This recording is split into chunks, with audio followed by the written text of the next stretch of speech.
L'article a découvert donc dans le journal. Autre sujet à lire dans l'Union pour la patrie ce matin, lié donc aux infrastructures dans le cadre du projet d'infrastructures de développement urbain interconnecté les bassins de Lomé Nord pour un meilleur drainage des zones inondables. Vous lirez donc l'article dans le journal. Puis investissement pour son fonctionnement effectif, le gouvernement recherche un investisseur privé pour entrer au capital de l'Ulerie de Sokolé.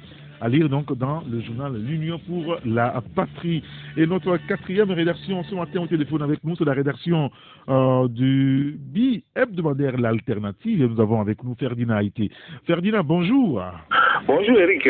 Merci de nous avoir rejoints. Ce matin, vous vous intéressez à la France-Afrique. Hein? France-Afrique et le soutien aux dictateurs beaucoup plus. Et vous pointez du doigt un homme, Franck Paris, l'intrigant, écrivez-vous. Oui, tout à fait. Ce matin, nous avons à mettre nos projecteurs sur un personnage de la politique française en Afrique. C'est le responsable de la cellule africaine de l'Élysée, un jeune homme de 41 ans, de la même promotion que Emmanuel Macron, promotion de Paul Sédar qui avait déjà fait la JPSE. Et donc, vous savez que la cellule africaine de l'Élysée, ça remonte dans les années 60 avec De Gaulle et Jacques Foccart. Et cette cellule africaine a fait énormément de dégâts ou continue de faire des dégâts en Afrique. Plusieurs présidents africains ont été assassinés à partir de cette cellule-là. Et plus les présidents français passent, plus cette cellule est toujours là. Elle est là, mais elle prend parfois d'autres formes, mais toujours avec le même objectif. Comment maintenir les dictateurs à la tête des pays en Afrique et puis continuer à piller les ressources. Donc aujourd'hui, à la tête de cette cellule-là, nous avons un jeune homme, Franck Paris, qui est devenu copain de presque tous les dictateurs, qui souvent fait des virées. Chez nous à Lomé, il fait des virées incognito à Lomé, il est copain à des ministres togolais, il vient faire des propositions au gouvernement togolais, du genre des propositions sur les questions de sécurité régionale, la lutte contre le terrorisme au Burkina. Et donc c'est lui qui se charge de polir l'image du régime togolais auprès de Macron. C'est l'oreille de Foïna Sibé ou c'est lui qui est le relais de la volonté des tenants du pouvoir au Togo à travers l'ambassadeur de France à Lomé.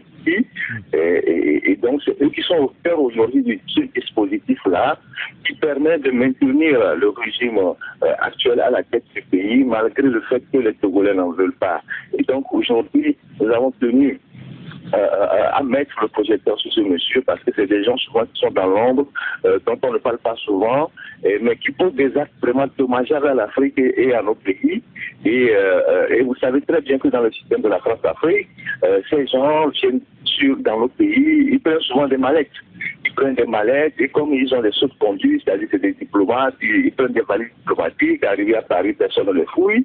Et c'est des gens qui gagnent souvent entre 5 000 et 6 000 euros, mais qui achètent des appartements en France un peu partout, et sans que le fisc français ne se pose des questions. Et donc, le zèle que M. Franck Paris fait au Togo, dans l'ombre au profit du régime togolais, n'est pas un zèle gratuit. Et vous savez que bientôt il y a le sommet France-Afrique de Bordeaux au mois de juin, je crois. La question de savoir si le Togo n'a pas déjà souhaité contribuer, parce que souvent, lorsqu'il y a ces sommets-là, tous les chefs d'État africains, dictateurs illégitimes, contribuent financièrement, histoire de renouer leur lien avec la France. Et de la même manière, les fonctionnaires français profitent aussi de ces sommets-là pour prendre leur part auprès des dictateurs africains. Et donc, nous avons ce matin mis le curseur sur ce monsieur, qui est d'abord, qu'est-ce qu'il fait souvent et qu'est-ce qu'il vient souvent faire discrètement au Togo ici, et le rôle qu'il joue dans le maintien ou le dispositif français dans notre pays, notamment le régime et les intérêts stratégiques et géostratégiques qui sont mis devant pour fermer les yeux sur les fraudes électorales, sur les dérives et sur les mandats de trop que Foïna Sibé fait au Togo. Voilà ce dont nous avons parlé ce matin à propos de ce personnage assez bizarre, très jeune, mais intriguant dans le discours français. Et et ses attitudes, son comportement va au-delà et en antipode avec les discours officiels, notamment le discours de Macron à Ouagadougou. D'accord, Voilà. très bien. France-Afrique et soutien au dictateur. Franck Paris, l'intrigant, en lire à la page 3 ainsi qu'à la page 4 de votre journal L'Alternative. Vous vous intéressez naturellement à la présidentielle dernière et vous parlez, Ferdinand, de l'imprimerie Toundé du Bénin, un acteur majeur de la fraude électorale au Togo depuis 20 ans, c'est ce que vous écrivez, hein? Oui, tout à fait. Vous savez, le rôle de nos amis béninois au Togo est de plus en plus exécrable et ça révolte tous les Togolais. Voilà des gens qui ont de la démocratie chez eux, qui jouissent des libertés, qui sont présentés comme un modèle démocratique depuis 30 ans, depuis 90. Et il y en a certains parmi eux qui viennent jouer ici au Togo du mercenariat. Vous connaissez tous ces Béninois-là. On a connu les Atanaïs, ils sont toujours là, qui participent à la fraude électorale dans l'ombre. Lui, il vit à Paris, il a eu récemment tellement de problèmes avec des ministres togolais qui ont coupé de l'argent sur qui ont coupé un peu d'argent sur des commissions. Il y a eu des problèmes.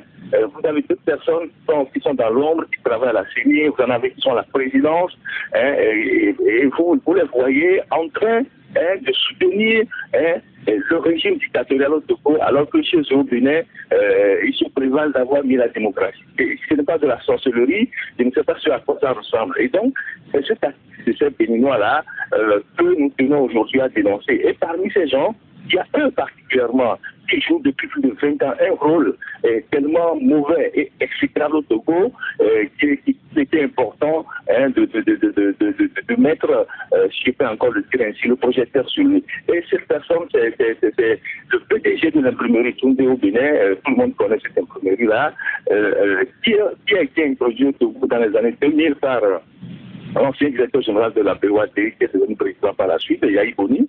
Et depuis 2000, c'est l'imprimerie Toundé qui fournit les bulletins, qui prend les marchés de la fourniture des bulletins de vote et des fiches des procès-verbaux. C'est-à-dire que tous les dispositifs papiers qui servent à organiser les élections de Togo, c'est ce monsieur qui s'en occupe.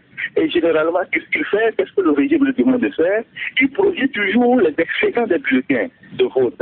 Si nous avons par exemple besoin de 10 000 bulletins de vote, il en fait 20 000.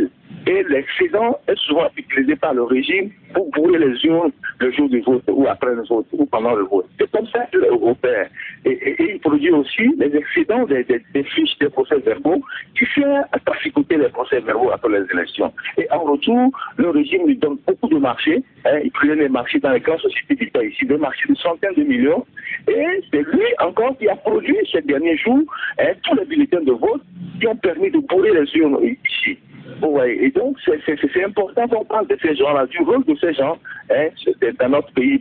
Le Togolais est connu comme quelqu'un de patient, de pacifique, mais on ne peut plus continuer par accepter que des voisins qui, eux, jouissent de la démocratie, viennent au Togo ici, traversent les frontières, font de l'argent, essayent de travailler à maintenir les Togolais sous le joug de la dictature. Et donc, c'est de ça que nous parlons ce matin. Et c'est quand même dommage que des individus de ce genre se permettent, pour de l'argent, de venir jouer les mercenaires dans notre pays. Et donc, l'imprimerie Toundé, c'est de ça qu'il s'agit.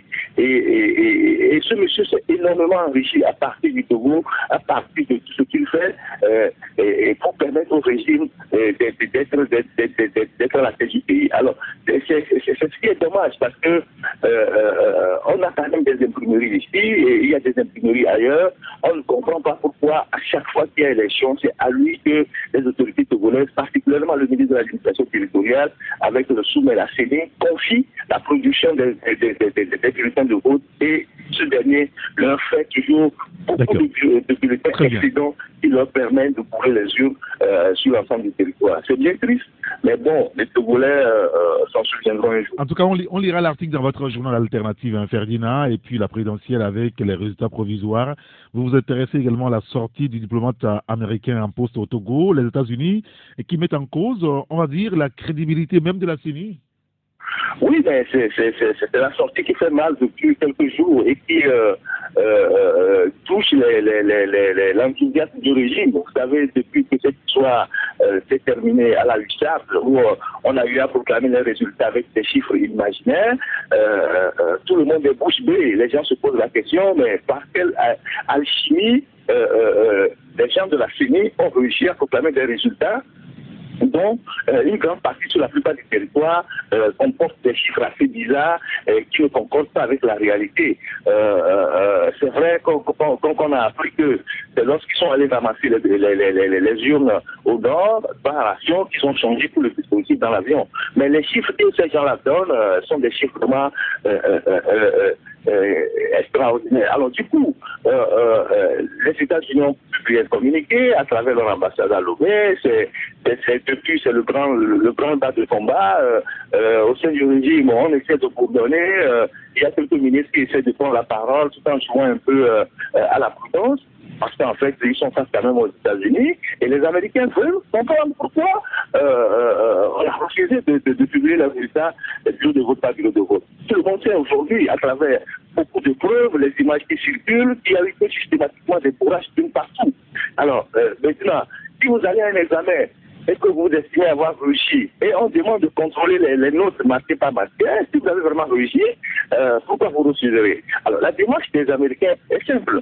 D'abord, les Américains étaient très furieux lorsqu'on a refusé l'observation indépendante à plusieurs organisations. Ils étaient encore plus furieux lorsqu'on a refusé le traitement qui a été réservé au NDI. Vous savez comment ça s'est passé. Ils ont été séquestrés, ordinateurs saisis et puis expulsés du territoire. Mais c'est quand même incroyable pour des gens qui, pour 20 millions de dollars, 30 millions de dollars, courent derrière les Américains pour obtenir le M6. Maintenant, ce qui est encore plus grave, c'est que, et que les gens ne savent pas, c'est qu'avant même la tenue du scrutin, l'ambassade des États-Unis, ici l'ambassadeur, a tenu à rencontrer les autorités togolaises, notamment 3 ministres. Il y a eu des réunions avec 3 ministres. Et les questions de transparence ont été discutées et la question de la proclamation des résultats bureau de vote par bureau de vote a été discutée et conclue avec l'ambassade. Les autorités togolaises n'ont pas émis aucune réserve. Ils étaient d'accord. Maintenant, ce communiqué fait suite à cet accord ou à cette rencontre qui a eu lieu entre les autorités et l'ambassade et fait suite à cette rencontre parce que les autorités togolaises n'ont pas tenu parole. En réalité, c'est ça. Tout le monde peut poser la question à ces ministres togolais qui ont commencé par vous citer pour savoir s'il n'y a pas eu de réunion avec l'ambassade des États-Unis sur la question de la proclamation du de vote par bureau de vote. C'est comme ça que ça s'est passé. Maintenant, ils n'ont pas tenu parole, et que, évidemment, quand vous prenez l'engagement, vous ne tenez pas parole, l'autre partie réagit. C'est pour ça que l'ambassade des États-Unis a réagi à travers ce comité. Maintenant, il y a eu toute une agitation, il y a des gens, on envoie des gens sur les réseaux sociaux raconter des histoires, en disant que le Togo est souverain. C'est toujours comme ça. Quand on fait des reproches, vous êtes fautif ou bien vous êtes dans le mauvais chemin, on dit oui, nous sommes souverains, mais quand il faut aller chercher 20 millions de dollars ou 30 millions de dollars du MTC ou du Millennium Challenge, les Togolais sont tous souriants. Ils courent derrière les Américains pour dire oui, il faut nous donner l'argent, on veut construire les écoles, on veut reconstruire les centres de santé. Alors que, bon, nous-mêmes, on détourne les terres ici, personne ne dit rien. Et voilà, quand vous tendez la main à quelqu'un, le jour que vous faites des bêtises, la personne vous tape sur les doigts. Voilà, donc, je pense que le régime gagnerait plus en crédibilité en acceptant de publier ces résultats, en acceptant d'aller dans le sens de l'engagement qu'ils ont pris vis-à-vis des Américains, afin que chacun connaisse la vérité, si vraiment ils ont gagné ou s'ils ont bidouillé les chiffres quelque part. Comme je le dis tout tantôt, si on revient dans le monde du sport, quand vous marquez un but qui est contesté maintenant aujourd'hui, on fait appel à ce qu'on appelle la VAR, c'est ça, non?